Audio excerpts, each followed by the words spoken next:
Today is the International Day for the Victims of Enforced Disappearance. That's a United Nations Day.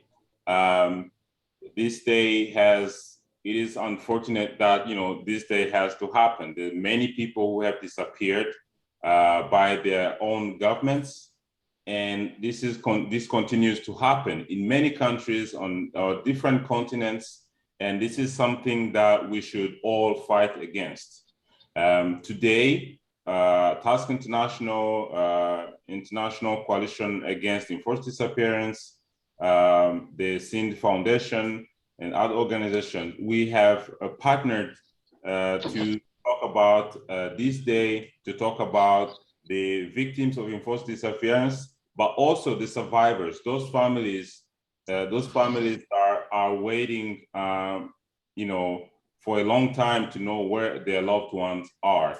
And we also want to hold accountable those governments that disappear their own people for different purposes, especially political reasons. This is a very, it's a high human rights violation, and we have to fight it with all our power, everything we can do to fight it. So we're going to do it. Today we have different speakers. They're going to talk about the enforced disappearances in their own countries, in the world. They're going to talk about their families. Some of the speakers have family members who disappeared. So I'm glad we are all here. And we're going to have the presentation from our speakers, but we're also going to have space for questions and comments. So without further ado, I'm going to start with Andrea, who is a Task staff member. She's in charge of advocacy at Task. I will let Andrea introduce our speakers quickly, because each speaker is going to introduce themselves, but I want Andrea to take 1 minute to introduce each speaker, and then we will have each speaker take time to tell us what they have for us today. Thank you so much. Okay, so yeah, so I'm just going to take a minute. Welcome everybody to introduce some of our speakers. Mohammed Sultan from Egypt is a former political prisoner from Egypt, and he's a human rights activist, and he's a leader of a new organization called the Freedom Initiative, which seeks to get political prisoners released from Egypt and which has had a lot of success. His father also was disappeared. I think it was June of 2020, if that's right, Mohammed. Mary Aileen Bacalso is the president of ICAED, the International Coalition Against Enforced Disappearances, which is an international organization with representatives from all over the world. And their primary mandate is to seek universal ratification of the UN International Convention Against Enforced Disappearances. Aron is the pseudonym of a torture survivor from Eritrea, who is going to be talking about a very good friend of his who was disappeared. So because of the brutal nature of the Eritrean government, he is using a pseudonym and you will not see his face. Sufi Lagari is from the Sindh region of Pakistan, who has been a human rights activist for many, many years for the rights of the Sindh people of Pakistan.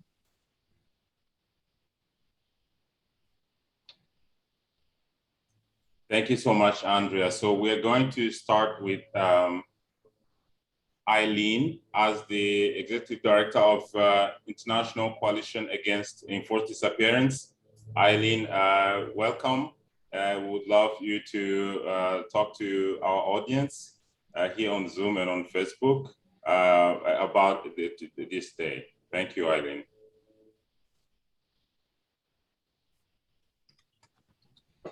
Thank you very much, Leonce. I'd like to thank Andrea also for the kind introduction, and to the Torture Abolition and Survivor Support Coalition for inviting me here. So good morning, everyone. On behalf of the International Coalition Against Enforced Disappearances, I am speaking before you on the occasion of the International Day for Victims of Enforced Disappearances. Your presence in this event manifests our collective tribute to all the disappeared people of the world, whose continuing sufferings prompted the United Nations to officially recognize the 30th of August as the International Day of the Disappeared, or officially International Day for Victims of Enforced Disappearances. 30 years ago, actually 40 years ago, our Latin American sisters and brothers initiated the 30th of August to be the International Day of the Disappeared, to pay tribute to their disappeared loved ones. As enforced disappearances spread throughout the world, the commemoration has been adopted by sister organizations of families of the disappeared in almost all nooks and crannies of the world. In 2011, on the entry into force of the International Convention for the Protection of All Persons from Enforced Disappearance, the United Nations officially recognized this day, and it was a day of victory for all the disappeared people and all families of the victims worldwide. The International Coalition Against Enforced Disappearances, of which TASC is a member, was given birth to during the historic signing of the International Convention for the Protection of All Persons from Enforced Disappearance on the 6th of February in the Ministry of Foreign Affairs in France. Its founding members were convened during the signing of the convention in Paris, and they were the first organizations who consistently and actively participated in the 3-year drafting and negotiation process of this important treaty, which provides, among other things, the right to truth and the right not to be subjected to enforced disappearance. I am fortunate to have witnessed the whole drafting and negotiation process in Geneva. After 3 years of difficult negotiations, the late His Excellency French Ambassador Bernard Kessejan, who was the chair of the then Intersessional Working Group to draft a legally binding normative instrument for the protection of all persons from enforced disappearance, offered the package consensus document to the delegates of about 90 UN member states.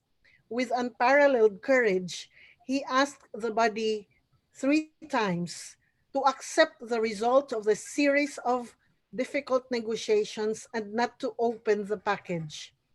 There was deafening silence. The first time in the whole 3-year existence of the drafting body. Following the silence, the gavel of Honorable Kessijan sounded like music to the ears of the delegates present. The approval of the text was followed by a thundering applause that reverberated in room 12 of Palais des Nations, of the Palace of Nations in Geneva, as states and NGO delegations came to the fore to express appreciation to the late Honorable Kessijan.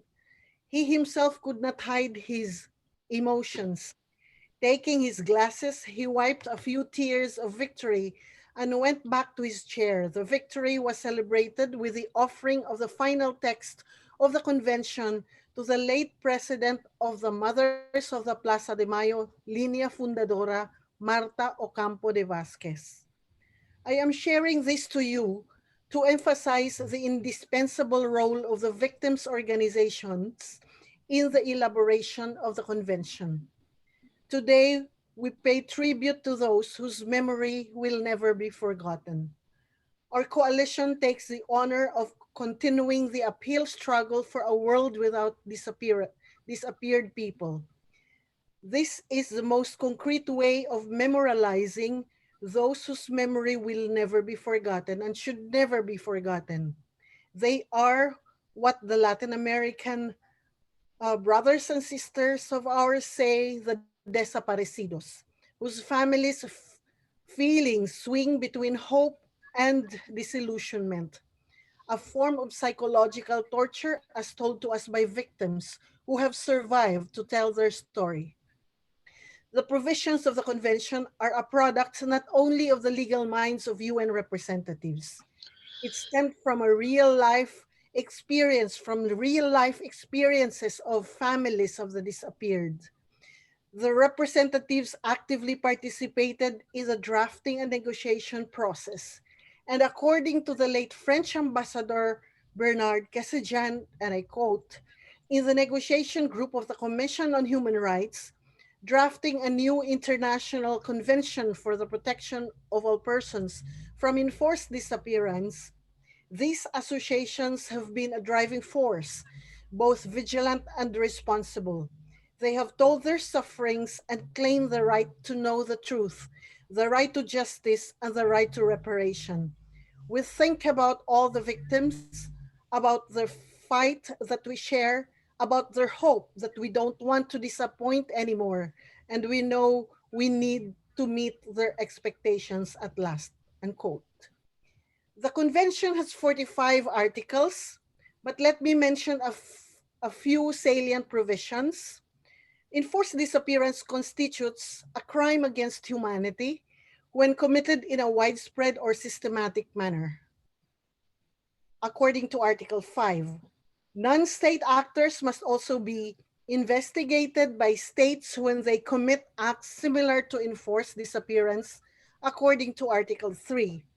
And states are obliged to criminalize enforced disappearance in their penal system according to Article 4. States exercise mandatory jurisdiction over all perpetrators of enforced disappearance. Secret detention is totally prohibited.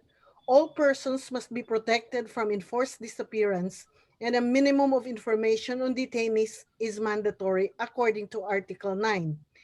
And there's a broad definition of victims of enforced disappearance with their corresponding rights, according to Article 24. And the right to truth about all circumstances of enforced disappearance. Special protection be accorded to child victims, according to Article 25. And considering that enforced disappearance is a continuing crime for as long as the fate and whereabouts of the disappeared remain unknown, the convention has strong provisions for restitution, rehabilitation, satisfaction, and guarantees of non-repetition according to Article 24. Prior to the entry into force of the convention in 2011, here were the things that family members could do. They could contact the Working Group on Enforced Disappearances of the UN and refer to the Declaration on Enforced Disappearance adopted by the UN General Assembly in 1992. But we know that there's a difference between declaration and convention. Declaration is morally binding on all states, and this was adopted without a vote by the UN General Assembly in December 1992. A convention is legally binding on states party to it. Second is to address the Committee Against Torture. For those states that had recognized its competence and if there were presumptions of ill treatment. And third is to contact the UN Human Rights Committee if the state concerned had recognized its competence through Protocol 1, citing multiple violations of the Covenant on Civil and Political Rights, Article 6 on the right to life, Article 7 on the right not to be tortured, and Article 9 on the right not to be arbitrarily detained, etc. If the convention is signed and ratified by any state, additional layers of protection from enforced disappearances and other human rights violations shall have been provided to citizens. Its strong pro-victims provisions include, among many others, the search and surfacing of the disappeared, whether dead or alive. If victims have died or were killed, the skeletal remains must be returned. The states also need to clarify the disappeared and their families' legal situation. It also prohibits secret and incommunicado detention and requires detention facilities to establish and maintain official and generally accessible up-to-date registers of all detainees. In 2011, the convention entered into force after the 20th instrument of ratification was deposited by Iraq to the office of the UN Secretary General. Why the imperative of signing and ratifying? From the study that I made on the convention in relation to the Philippines, the situation of enforced disappearances in the Philippines and many other countries, and the consequent human rights violations is the compelling reason for signing and ratification of the convention and the recognition of the competence of its monitoring body, which is the Convention on Enforced Disappearance. For countries where enforced disappearances are not relevant because they don't have cases, it's a very important instrument for prevention. The signing and ratification of the convention is a legal victory for the families of the disappeared. It will be a form of it is a form of explicit admission, if ratified, of enforced disappearances in countries with cases, and the government's commitment to resolve cases and prevent them from recurring. It is likewise a moral victory of the families of the disappeared, from whom the convention owes the correctness and richness of its substance. The convention is a legally binding normative instrument of which states parties have the obligation to respect and promote. This independent treaty definitely, as asserted during the drafting process, renders heavier weight as compared to a mere resolution or a declaration. The convention gives a new right of every citizen not to be subjected to enforced disappearance. The convention provides training, education, information to those who may be involved in the custody of treatment of persons deprived of liberty for the purpose of prevention of involvement in enforced disappearances, investigations, and need for resolution of such cases. The convention also provides another layer of protection and will align states that will ratify it with other civilized nations that protect people from enforced disappearances. Any international treaty is valued for its pro-victims content. After all, the very reason for drafting such treaty is to make states accountable for human rights violations. Article 24, which contains a definition of victim, states that victims include the disappeared person and his or her family members or loved ones. And I would like to quote the former focal point of ICAED and then a very active member of TASC, Patricio Rice. And I quote, "The adoption of the convention is an achievement for which families of the disappeared in Latin America started fighting 25 years ago and now 40 years ago.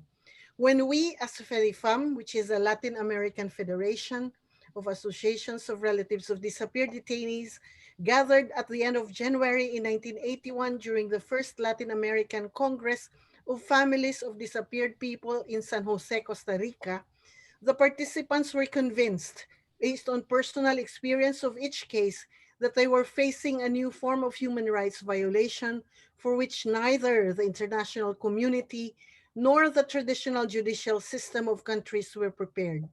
The perversity of this phenomenon consisted of the denial of governments to confirm detentions carried out by its security forces and subsequently in the impossibility to conceive reliable information on the destiny of the victims.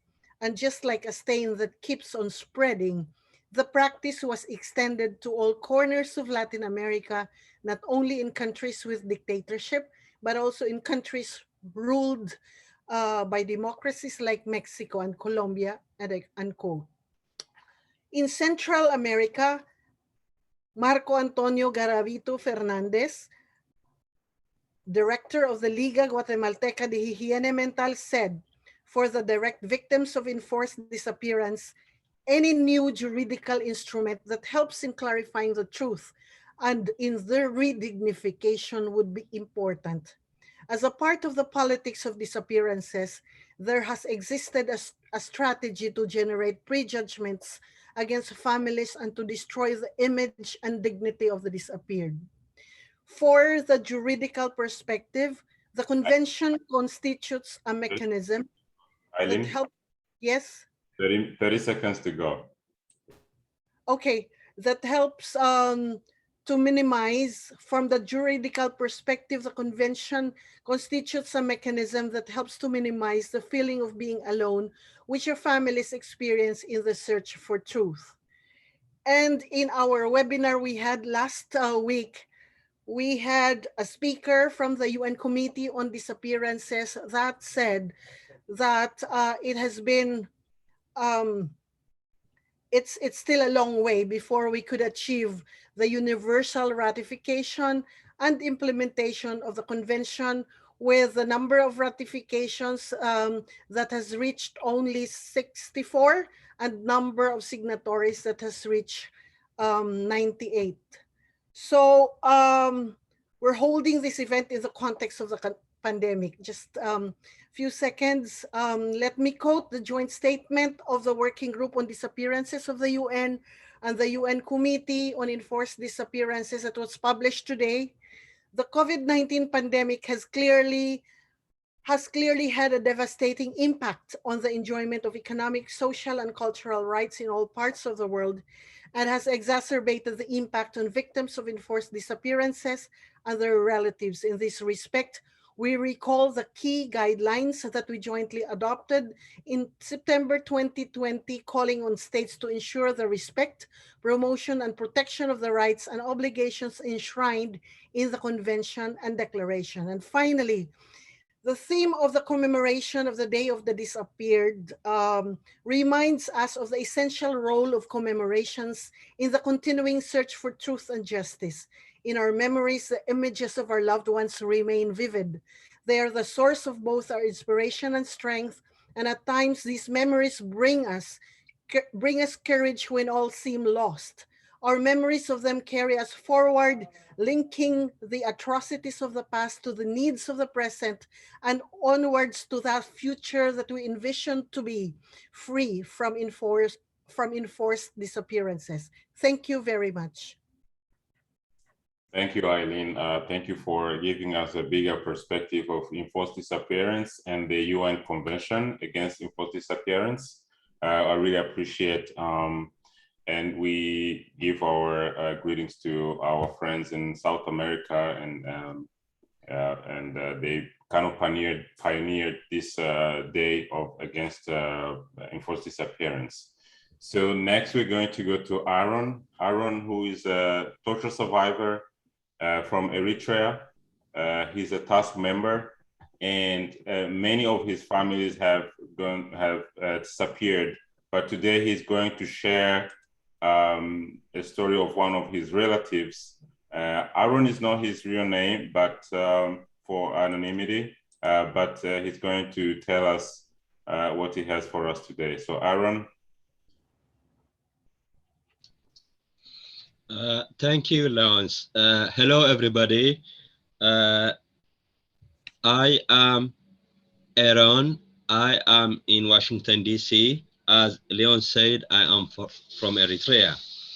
Today, as this event commemorating International Day of the Victims of Enforced Disappearances, I want to honor my close friend, David Isaac. David is a Swedish Eritrean journalist and playwright who was disappeared by the Eritrean dictatorship on September 23, 2001. Next month, it will be 20 years since his disappearance. We still do not know if he is alive or dead. The Eritrean government refuses to tell us what happened to him. But his family and his friends like me will never forget David. He was not only a talented writer, but also a wonderful person with a great sense of humor. I want to tell you not only about Dawit, the writer and famous prisoner of conscience, but also about Dawit, my dear friend. Dawit and I grew up together. We lived in the same neighborhood in Asmara, the capital of Eritrea. When we were young, we used to spend a lot of times in cafes drinking cappuccino and macchiato. Eritrea was an Italian colony for 50 years, so Italian coffees are very popular. He used to write plays even when we were in high school that were performed in Cinema Asmara. This is the name of a cinema in the capital, Asmara. Dawit and I spent a lot of time together in the 1990s. He was the best man at my wedding, and we used to play pool together. I still remember Dawit. I won't forget him. In August 1987, Dawit went to Sweden, where he was granted refugee status.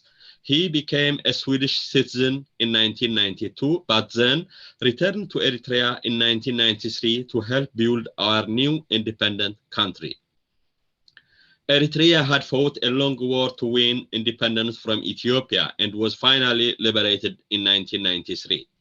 It has a constitution which has never been implemented. The dictator, Isaias Afwerki, and his political party, the PFDJ, has controlled Eritrea since 1993 and prohibits any disagreement at all. Dawit was arrested and disappeared because he believed in freedom of expression, the right of people to criticize their government without getting sent to prison. That's why he co-founded SETIT, a private newspaper that was very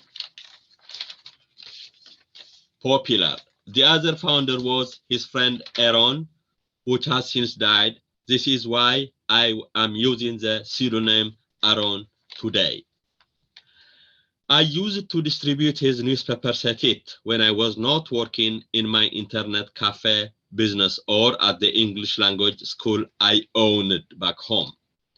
Dawit was married in the 1990s and had twins and another daughter. During this time, he and his family were building a cheese factory, and I used to help get supplies to construct the factory.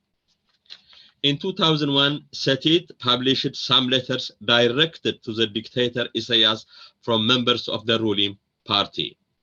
This group, called the G15, said Eritrea should become a democracy with a parliament, competitive elections, and free press.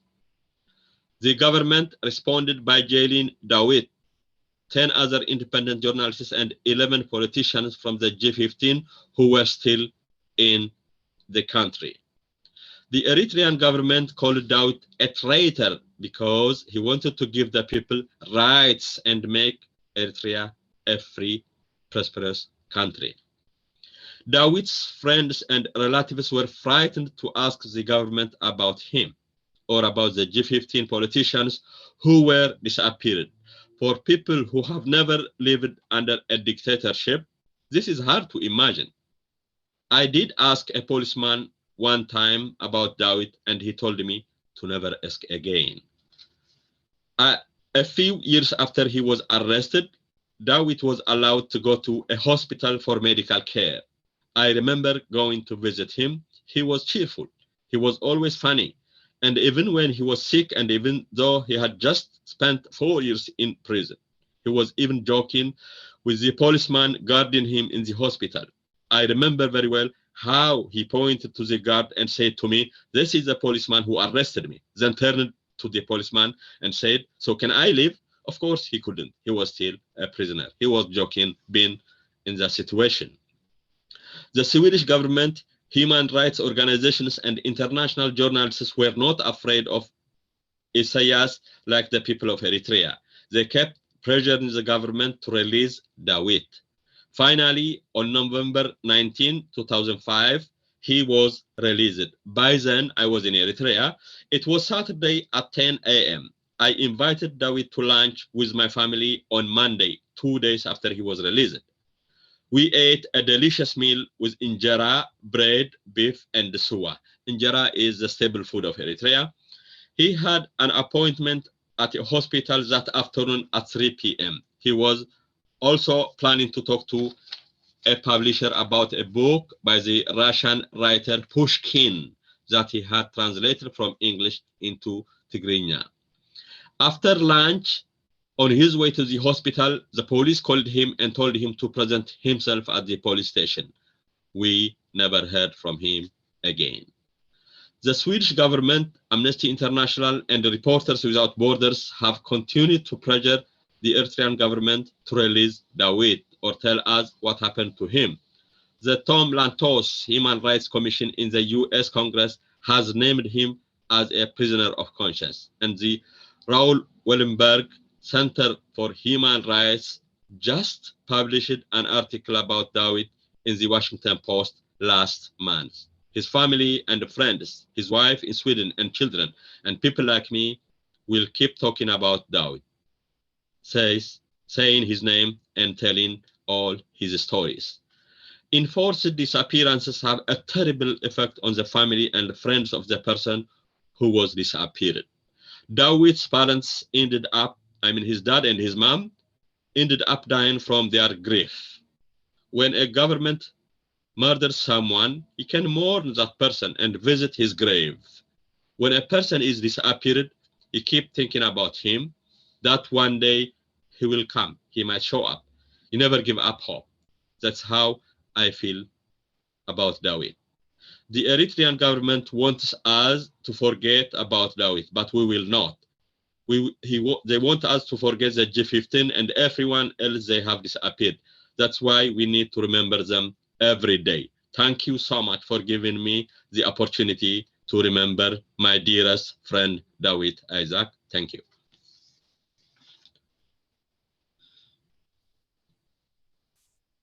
Thank you so much, Aaron. This was very eye-opening. Thank you for sharing the story of your friend and family member. We really appreciate, and we continue to pressure the government of Eritrea to release Dawit and all the enforced disappearance victims. We know there's a big number of individuals who disappeared in Eritrea. So we're going to hear from Sultan, who is from Egypt. Is going to tell a personal story, and Sultan, please, the floor is yours. Thank you so much. It's so difficult hearing these accounts and these testimonies. Very, very powerful, and I think it's very indicative of the enablement of this sort of repression tactic that these dictators, this authoritarian learning, and these dictators learn from one another and see that they can get away with it and therefore apply it to their own people. I can't say I know the feeling of what it truly means to be enforcedly disappeared, even though for the first 2 days of my imprisonment almost 8 years ago, I was placed in what is common in Egypt police stations and holding cells as the fridge. And this is where you get frozen. You get frozen out of time. You get frozen. You're assigned a number, and you have no certainty what your future could look like. You're not on the books. You're not arbitrarily detained. You're just disappeared. And that, like Aaron mentioned, and Aileen, is one of the worst feelings in the world. This feeling of uncertainty, of not knowing what will happen to you. Your mere existence no longer is the case. You are assigned a number. Your name is you're no longer called by your name. Your entire existence on this world no longer exists, and that's it goes to the core of our most basic necessity of life, just to exist, to have a name, to be able to outreach to people, to have your most basic right. And feeling that feeling for 2 days almost drove me nuts. And seeing the kind of seeing the progression of that. So I was arrested in 2013 in Egypt after the military coup that brought about the current military dictator Abdel Fattah Sisi, and I was shot. I was arrested. I was disappeared for 2 days, and then I spent a couple of months in arbitrary detention, and then was then transferred to criminal court and sentenced to life in prison for tweeting. I was released after a lot of pressure from the US government. And because of my advocacy in the United States, I saw what the other side, the family side, the advocacy side of enforced disappearance, where my first testimony in the Tom Lantos Commission in the winter of 2015, my father, Salah Sultan, who is a deputy minister in the ousted government and an Islamic scholar and a prisoner of conscience, according to the UN Working Group on Arbitrary Detention, was disappeared for 38 days. He was beaten. His tooth were broken. My father is a scholar, is an academic scholar and author of almost 80 books in Islamic jurisprudence.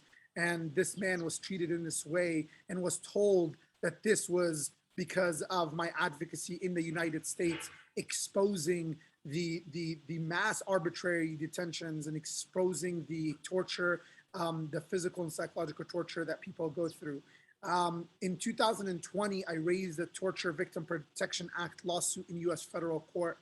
And merely 15 days after I filed this lawsuit, my father, 5 of my apolitical cousins were disappeared and arrested. And then my father was disappeared again inside of prison.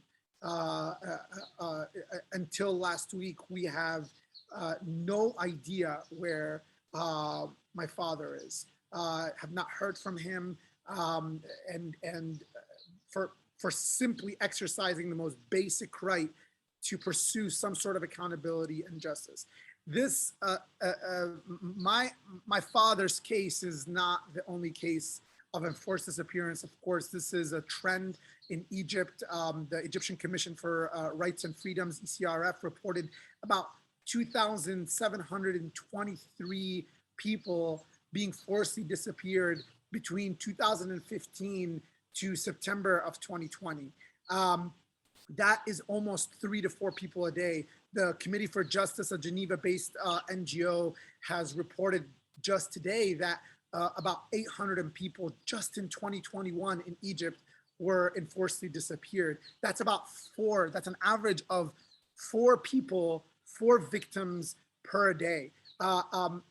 This isn't just happening to family members of American citizens. My father is a legal permanent resident. This happened to an American citizen and 17, an American citizen, Khalid Hassan, was enforced. He disappeared for months. He was raped, electrocuted. This was documented by Human Rights Watch. He was raped by an officer. He was raped by a stick, and he was electrocuted. The man almost committed suicide. He had a failed suicide attempt because people had forgotten about him, because there wasn't enough advocacy on his behalf. During these periods of enforced disappearance, imagine they're doing this to an American citizen or a legal permanent resident. Imagine what they're doing to just Egyptians, simple Egyptians that have absolutely zero rights. Detainees are regularly tortured, beaten, interrogated. I mean, as an American citizen, I still have the burn scars of the cigarette that was put out on my neck when I was blindfolded and tortured at times in prison. And again, if this is happening to an American citizen, imagine what's happening to so many others. Some people that have reported on their enforced disappearance have been not just blindfolded, but handcuffed for the entirety of their disappearance, days, weeks, months, and years, without any proper access to hygiene, proper nutrition, or even sunlight. Civil society organizations, rights groups, and lawyers have also who advocated on behalf of enforced disappearances in Egypt are also at risk. NGOs like Al Nadim Center for Rehabilitation for Victims of Torture have also closed because they have been exposing these violations. These violations don't happen in a vacuum. In 2013, When civil society organizations and human rights groups were saying, why is Egypt arresting so many people? Why are they arbitrarily detaining so many people? Today in 2021, when someone is arrested and shows up in a police station or prison, we are thankful. We are grateful that they weren't enforced disappeared for months on out. We have cases of, I told you, of American citizens, of legal permanent residents, but also of European citizens. The researcher Giulio Regini was enforcedly disappeared and tortured to death. His body showed up on the sidelines of a street dead after being tortured to death. We have people like Ahmed Amasha, longtime human rights defender and environmental activist, who disappeared in June of 2020. And this was as a reprisal for his human rights work, including with the UN working group on involuntary disappearances.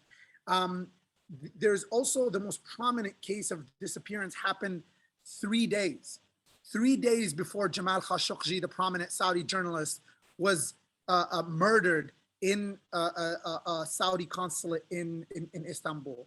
Mustafa al-Nagar, a secular liberal activist and head of the Justice Party in Egypt, was disappeared in September 2018, and he's disappeared until today with no confirmation whether he was killed or not, killed in custody or not.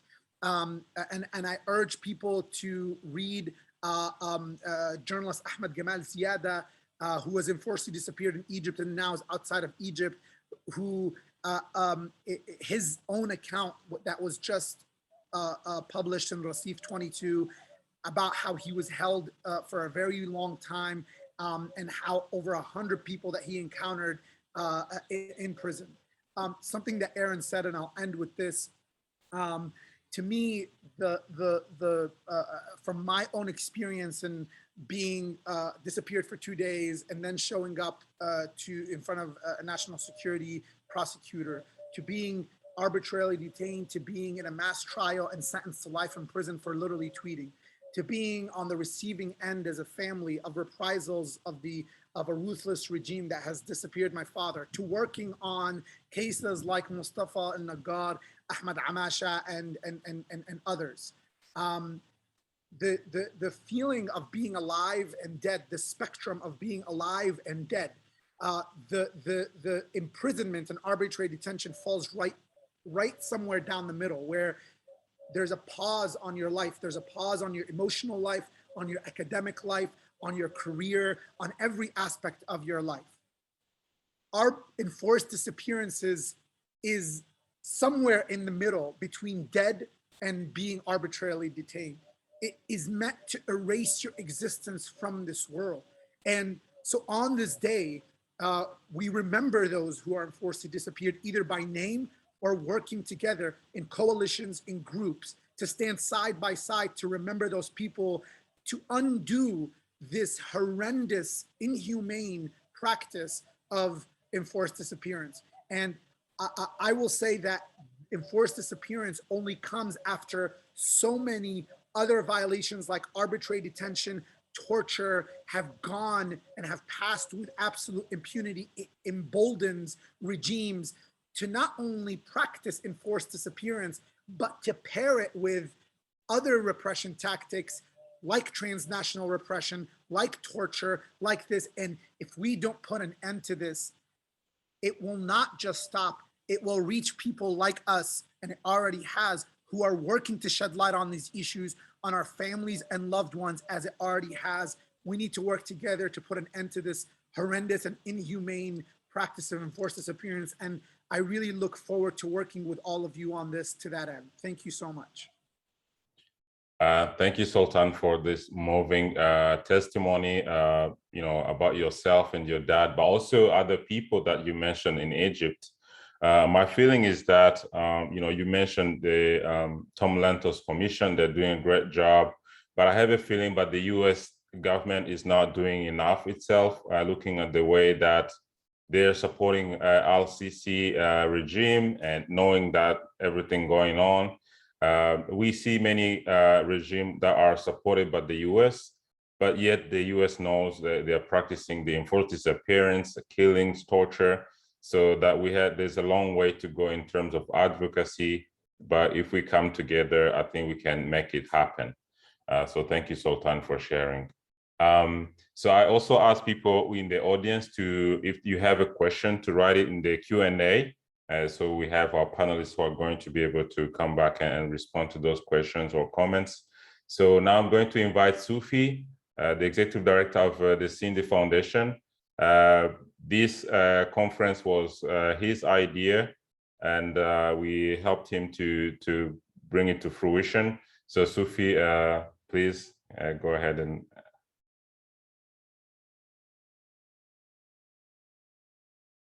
Sufi, you're muted. Okay. Yeah. Thank you, Leonce. I really appreciate task, especially you and Andrea, that you materialized this idea. As you know, that Sindhi Foundation, from the many years, from the very beginning, very focused on this enforced disappearances. Enforced disappearances and torture, these two important issues, is very much to my heart.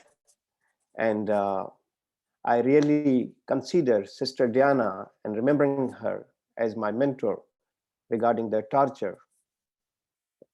She taught me so many things.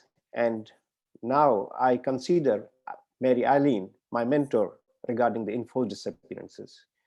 She really both helped me regarding these two important issues, and I learned from them every moment, every day.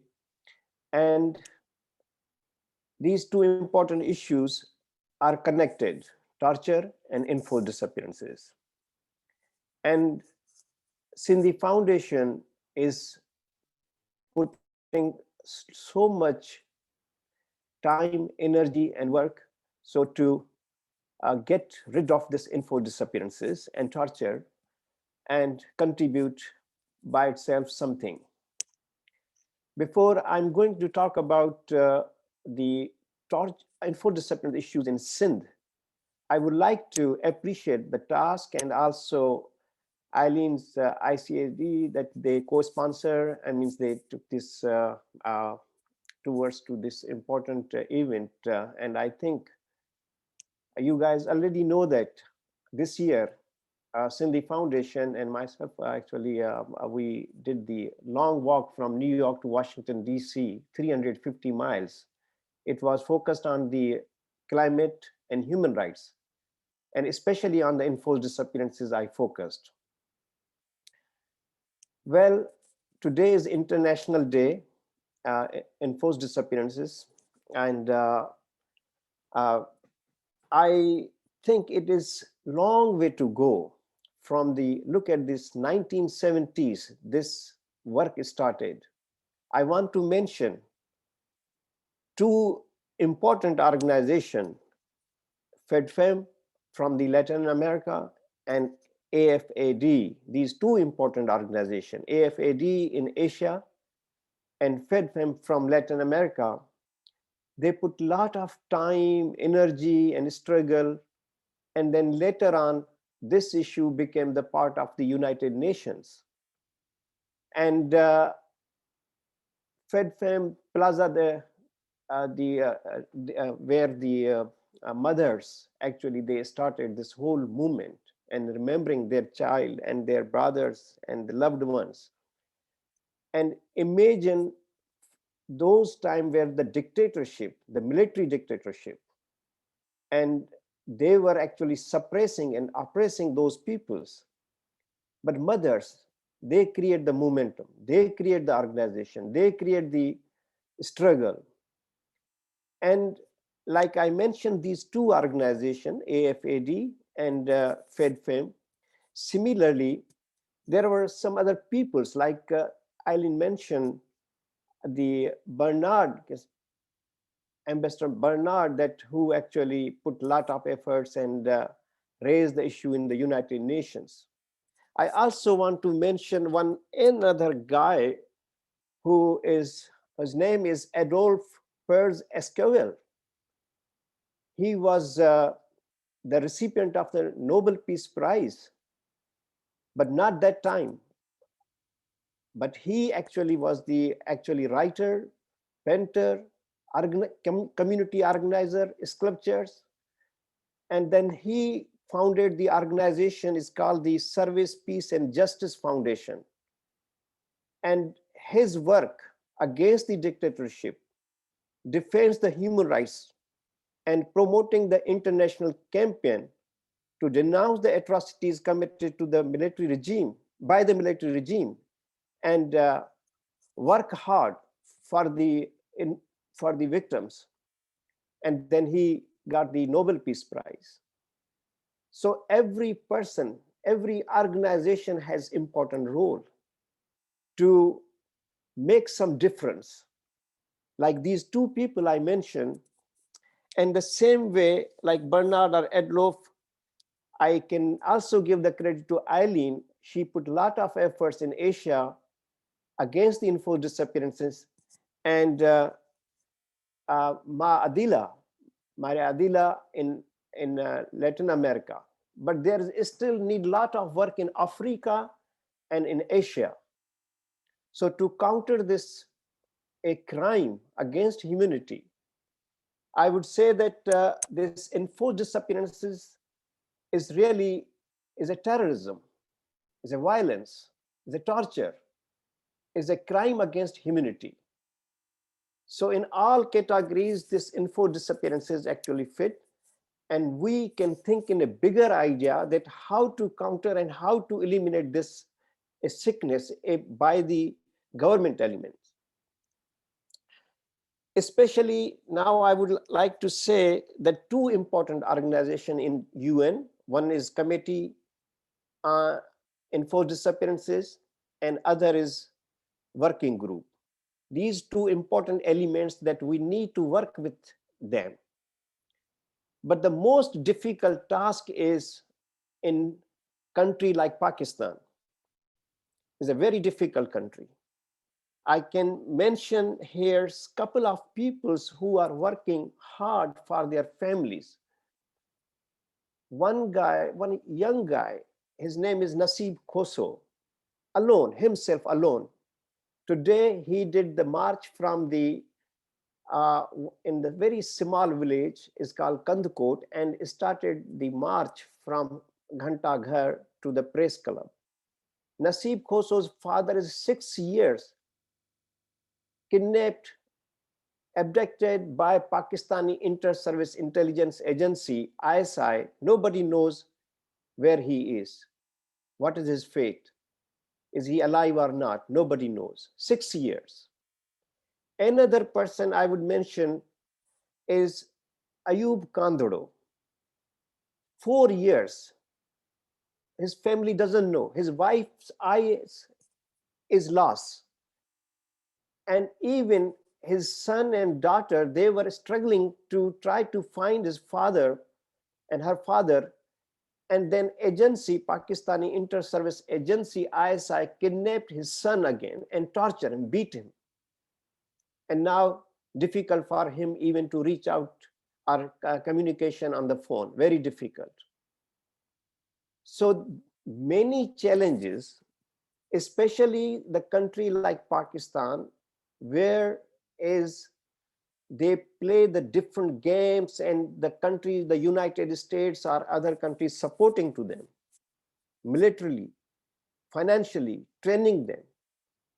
So the international community's role, how to work and how to defend, how to find out those survivors is very challenging. So we need some kind of I think a bigger level campaign. I know there are organizations like International Coalition Against Enforced Disappearances working very hard, but they have some challenges. Also AFAD is also working very hard, but there are needs some kind of a global level, a coordination, a campaign. I would recommend some kind of as an opportunity to this forum and think about it. I'm sharing the idea. We need to maybe start a global campaign against disappearances, and the aim of the campaign effective action to stop future enforced disappearances. Make a disappearance a crime under domestic law. Urge governments to incorporate disappearances in its dealing with other countries. And third is campaign countries to sign and ratify UN declaration or conventions on disappearances and regional government, intergovernmental bodies, declarations, convention on disappearances. And fourth is hold annual conference in different parts of the world, hold events and speak at UN Human Rights Council and other international forums.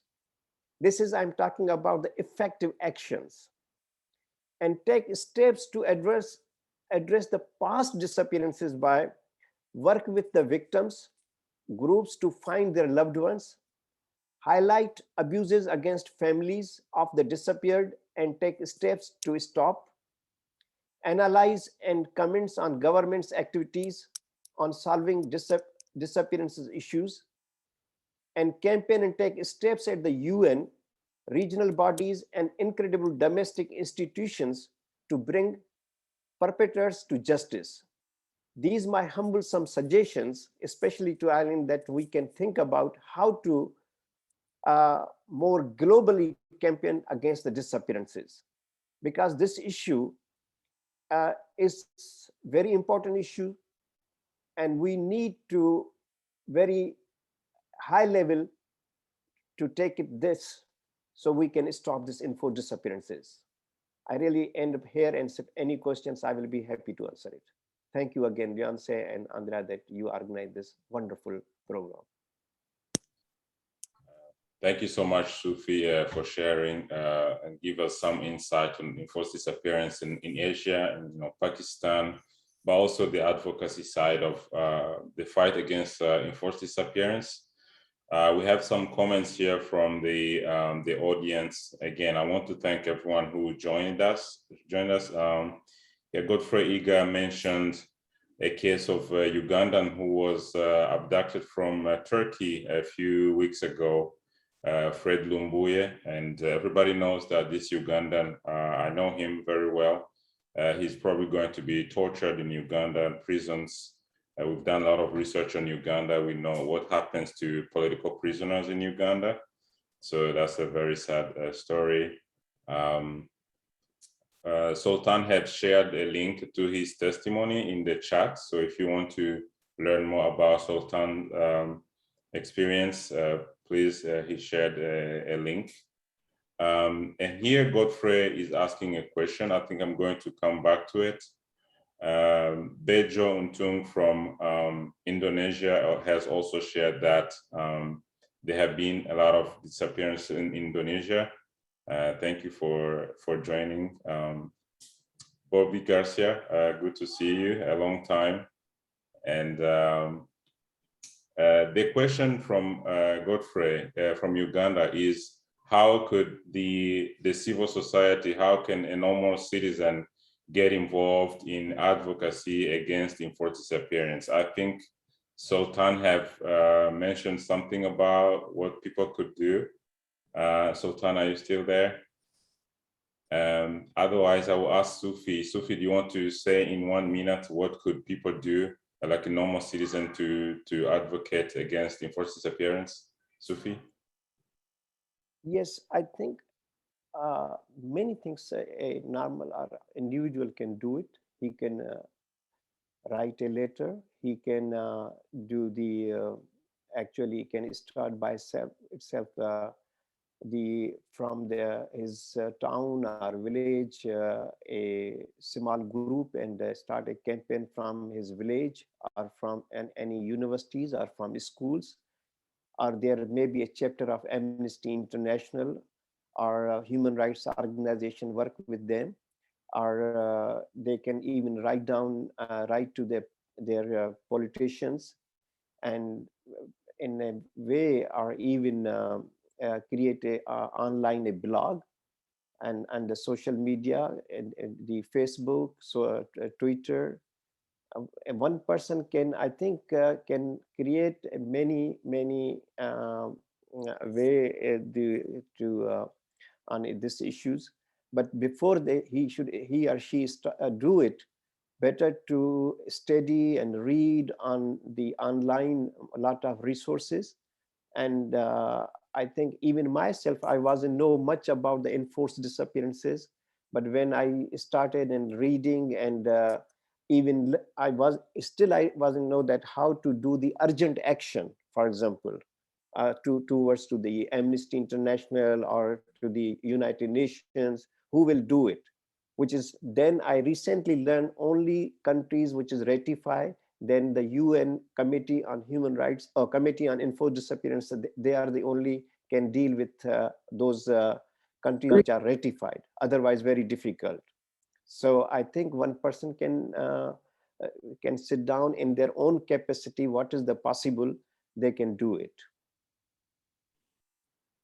If I can just add to that, sorry about that. My connection is a little bad, so I'm not able to turn my camera back on. But just to add to Sufi's, I think definitely if you live in the United States or are in the in Europe somewhere, I think contacting, writing, calling, I think calling your congressmen, your senators is very, very important. And I would encourage people to take on a specific case that represents a certain the trend of enforced disappearance in a certain country, because rather than talking like the experts that are on this call on the global trend of enforced disappearance and the statistics and all of this, I think adopting a case, looking at a lot of these countries and adopting a case and seeing this is a case that I want to take on and I want to advocate on behalf of that person. And don't underestimate the power of freeing one person. And reappearing one person can give hope to so many that are disappeared, but also gives, that has this, this effect, this amazing effect on families and friends of enforced disappearance to keep going, keeps the hope up. And so adopting a case in a certain country that you care about and making sure that once a week, once a day, however frequent that you are talking to your congressman and your senator about it, as you are talking to them about domestic issues. And same thing for parliament members in Europe. There is an immense, some of these countries receive aid from the United States. With Egypt, Congress has played an insane role in making sure to limit and signal to the Egyptian, an insanely good role, positive role in signaling to the Egyptians that the military aid that it gets could be and will be conditioned on human rights abuses, including improvements in on enforced disappearance.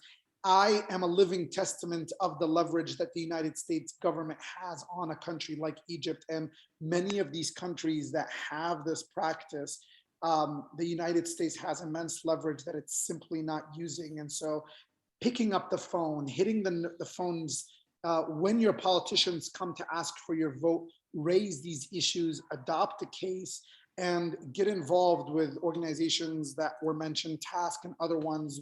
We at the Freedom Initiative work on this specifically with regards to Egypt and Saudi. And so if there's a case that you would like to be involved in those two countries, please feel free to reach out to freedomeye.org or any other organization that work on all of these countries in Latin America and in Asia and other places.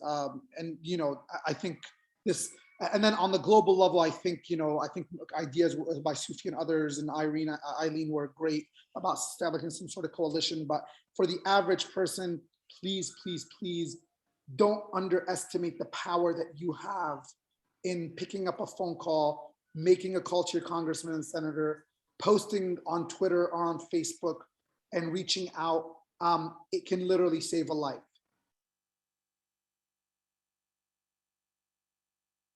Thank you so much, Sultan. This is really great. And, as you mentioned, as Sufi mentioned, this advocacy can only be done if everyone comes together and strategize. We need to have a strategy, where to start, where to end. Thank you for the comments. You know, Bobby mentioned that there are also non-state perpetrators to enforce disappearances. We know that in some countries where the non-state agent who act as a government, you know, for example, where gangs, for example, or rebellion groups also commit some of the enforced disappearance. So this is also something Bobby is mentioning, and this is something that should be addressed as well. We have many other comments. Thank you, Denise. Thank you, Nancy. So we have many cases, for example, in Libya. In Libya, there are non-state agents who commit enforced disappearance. So as we wrap up our meeting, we are going to probably ask, we're going to ask Aileen in 1 minute. Aileen, do you want to say something about, you know, what can be done at international level, at the UN level, moving forward, and how people can get involved? Aileen? Thank you very much, Leonce. I agree that it is important to organize different actors in order to come up with a global response to the problem. But it's also important what was said by one of our colleagues regarding test cases, adopting individual cases, because if successful, that will inspire a lot of victims and families of the victims to find truth and to find justice. And then, as enforced disappearance is not just an issue of families of the victims, but also it's a social issue. Information dissemination is very important. The participation of different actors, different sectors of society is very important. For ordinary people, there was a question, of course, like organizations of the disappeared or families of the disappeared often always lack resources. So volunteering in organizations like ours, that will be very helpful. And international cooperation is very important. And this, I am very glad that TASC is doing this particular event on this International Day of the Disappeared, while TASC is principally mandated on the issue of torture. Torture and enforced disappearances are very much related. So we believe that we can work together in whatever ways we can to make enforced disappearances disappear from the face of the earth. Thank you. Thank you so much, Aileen. I see one hand raised. Etzel Bacalso, do you have a question? Etzel Bacalso? Okay. Okay. Again, thank you, everyone. Thank you for all these points we have raised. As Sultan has mentioned, in the US, there are many other venues. For example, the Sultan mentioned the Torture Victims Protection Act, TVPA. That's a mechanism where a survivor or a victim can bring a case in US district courts and against perpetrators outside of the US. So this is one of the venues that if you live in US or if you know someone who lives in US who can bring that petition for you, this is something that can be done. I want to remind people that the Torture Victim Protection Act was the first case of TVPA was filed by Sister Diana Ortiz, who is the founder of TASC. So TASC is also looking forward to look into a TVPA, how we can help survivors and other victims to file cases in the US against perpetrators of torture, enforced disappearance, and the other grave human rights abuses. Again, thank you everyone who has joined. Thank you, the panelists. This was really great. This conference is going to be on our Facebook page, TASC International. Please share with your friends and others and continue to join our advocacy. So have a wonderful day. Thank you, the attendees. We would love to see you again in our future conferences. Have a wonderful day. Bye. Thank you very much. Thank you, Nancy. Thank you.